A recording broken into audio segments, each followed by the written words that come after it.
Казахстан уделяет особое внимание развитию и модернизации армии. В вооруженных силах для эффективного управления разработана программа «Цифровая армия-2020» с применением новейших информационных технологий. Проект включает в себя создание информационно-телекоммуникационной инфраструктуры на объектах управления, развитие цифровой научно-экспериментальной базы Министерства обороны и создание военно-научного хаба по информационной безопасности.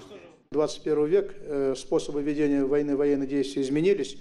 Пошел гибридные, другие моменты. Мы сейчас открыли в ряде военных кафедр направления по киберинформационной безопасности, подготовке специалистов журналистики военной. Мы обратили внимание на подготовку специалистов территориальных войск.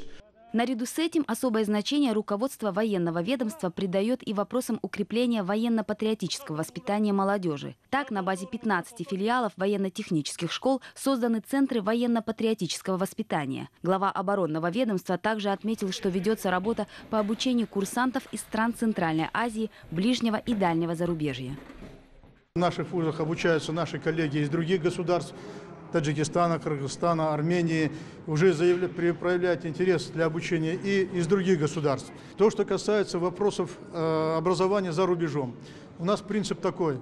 Базовое военное образование наши граждане должны получать у себя в Казахстане, а вот через систему курсовой подготовки, 2 месяца, 3 месяца, 5 месяцев, полгода, они проходят подготовку в различных государствах. В России, в Америке, в Европе, в Китае, в Индии.